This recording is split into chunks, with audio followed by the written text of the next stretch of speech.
నమస్కారం, కేఎన్ఎన్ టీవీకి స్వాగతం. ఇప్పుడు వార్తల్లోకి వెళ్దాం. హృదయపూర్వక నమస్కారం. శ్రావణ మాస శుభాకాంక్షలు.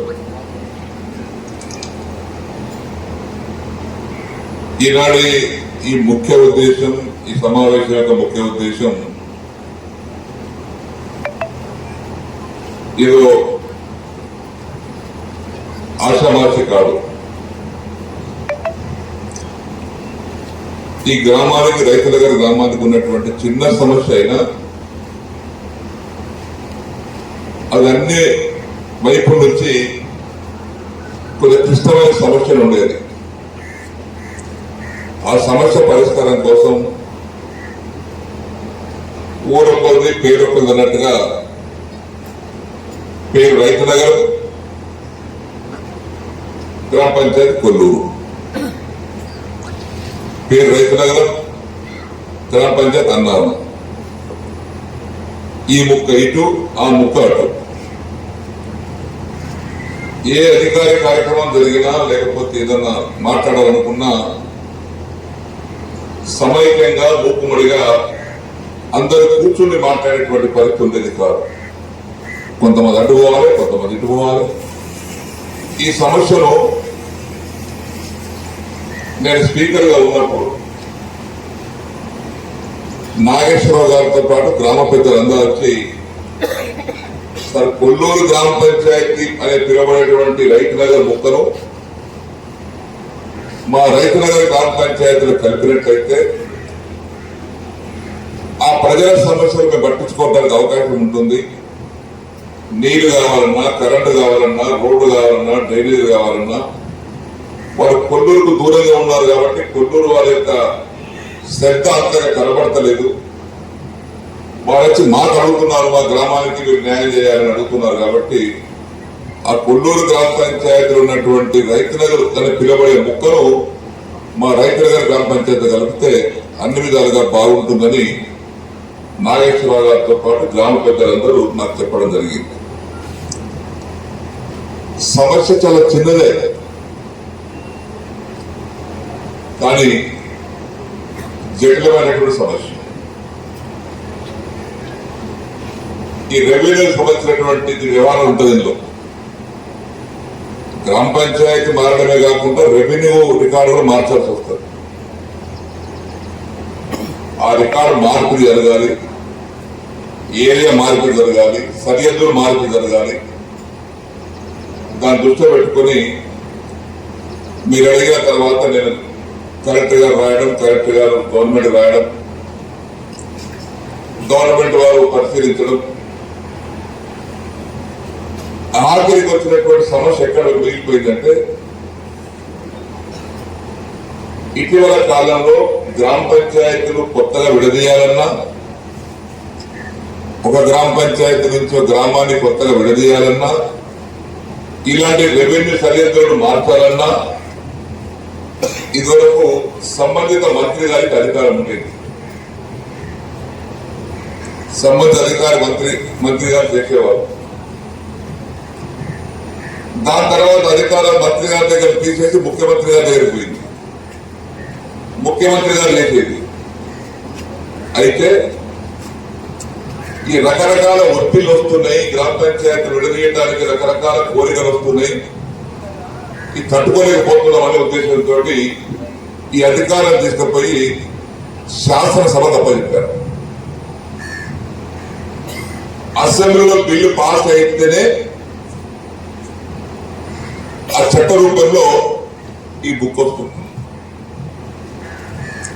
శాసనసభలో బిల్ పాస్ చేయాలి. పాస్ చేసినటువంటి బిల్లును గవర్నర్ గా సంతకం పెట్టాలి.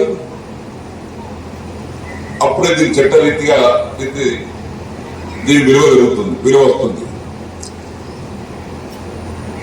కాబట్టి మీ కోరికను నేను స్పీకర్ గా అవకాశం ఉండే కాబట్టి గ్రామ పంచాయతీలు విడదీసినటువంటి కోరికలు అనేక ప్రజల నుంచి వచ్చినప్పుడు మన నియోజకవర్గం నుంచి కూడా కొన్ని గ్రామ పంచాయతీలు విడదీసే కార్యక్రమం జరుగుతున్నప్పుడు దీన్ని అందులో చేర్చి ఆ రైతునగర్ ముక్కను రైతునగర్ గ్రామ పంచాయతీ కలపాలని అసెంబ్లీలో ఆగస్టు 2023 నాడు జరిగినటువంటి అసెంబ్లీ సమావేశాలలో దాన్ని బిల్ పాస్ చేశారు. ఆగస్టు 2023 నవంబర్ ఎలక్షన్ అయినాయి. ఎలక్షన్ కంటే 3 నెలల ముందు ఆ పాస్ చేసిన తర్వాత ఎక్కడ నా సంతకంతో అదే రోజు గవర్నర్ పంపుతాం, మరుసటి రోజు పంపం, అదే రోజు సాయంత్రం సంతకాలు పెట్టి స్పెషల్ మెసేజ్ ద్వారా గవర్నర్ పంపుతాం. గవర్నర్ గారు పంపించాం. ఆనాటి రాజకీయ పరిణామాల వల్ల ఆనాడున్నటువంటి గౌరవ తమిళసై గవర్నర్ గారు దాన్ని తన దగ్గరనే పెండింగ్ పెట్టారు. అక్కడ ఉన్నటువంటి రాజకీయ విభేదాలు కానీ రాజకీయ సమస్యలు కానీ ఉన్న వల్ల ఆమె సంతకం పెట్టలే, ఆమె అనుమతి ఇవ్వలే. ఆమె ట్రాన్స్ఫర్ అయ్యి ఆమె ఎంపీకి పోటీ చేయడానికి తమిళనాడు వెళ్ళిన తర్వాత ఆయన ప్లేస్ లో వచ్చినటువంటి శర్మ గారు గవర్నర్ అయిన తర్వాత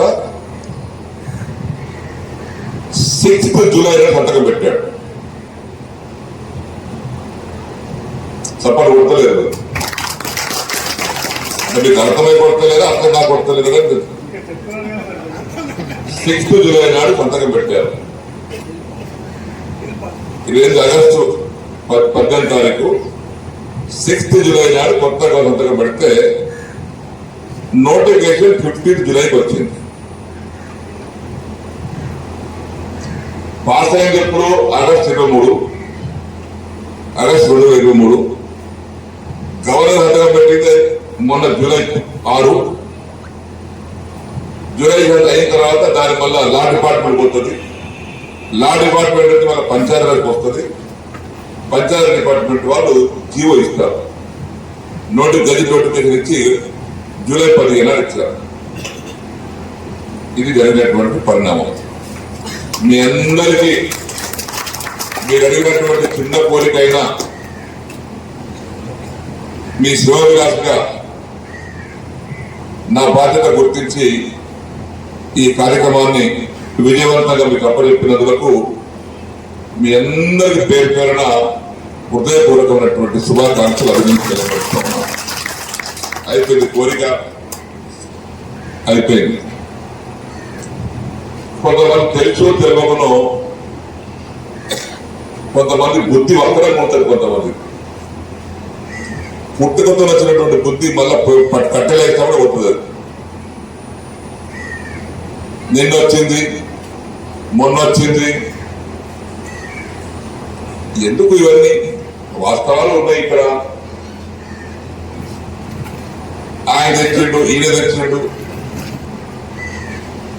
నేను కూడా చెప్తున్నాను, శాసనసభ స్పీకర్ గా లేకపోతే కూడా అయ్యేది కాదు. ఇది కూడా నా చేతుల పని కాబట్టి సెక్రటరీ గారు పెట్టించి అవన్నీ పెట్టించిన దాంట్లో సంగం గ్రామాల నుంచి, సంగం తాండా నుంచి సంగం గ్రామం చేసినాం.